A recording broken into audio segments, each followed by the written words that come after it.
200, 175. Ano yan, asawa ko? Paano yung baboy? Panghalian. Anong klaseng luto yun, mahal? Sinabawan na baboy. Sinabawan? Nilat ang baboy. Sinabawan na baboy. Sinabawang baboy. Okay. Sarap siguro niyan, no? Siyempre. Another day, another luto. Serye naman po tayo for today's video. Ang asawa ko po ay magluto ng sinabawang paanang baboy. I will start this video after this intro.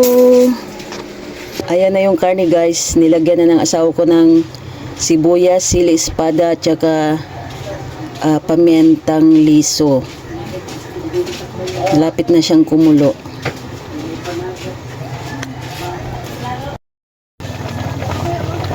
Ayan, guys, luto na yung karne, yung paa ng baboy. Yung gulay niya na nilagay ay puso ng saging.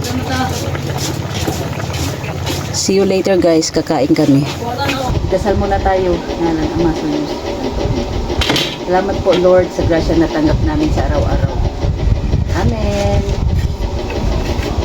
Kain tayo, guys. Ulam namin, guys, yung sinabawang baboy na may bulaklak ng saging. Yung paa daw ng baboy.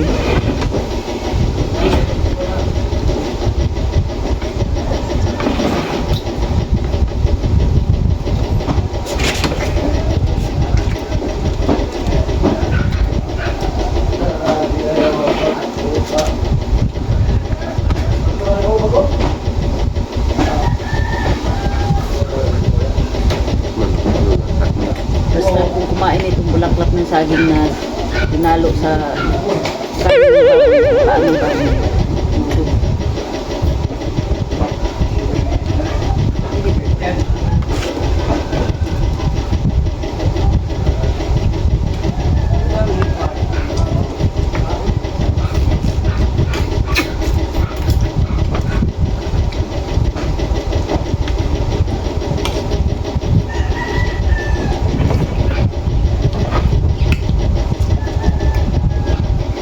Sarap pala.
Tapos na kaming kumain, guys, at nakabalik na ako dito sa may tindahan namin. Salamat sa pagpapanood sa mga videos ko at sa continue support ninyo sa akin. And please subscribe my channel and click the notification bell para lagi kayong updated sa aking next videos. Thanks for watching, everyone. Mwah!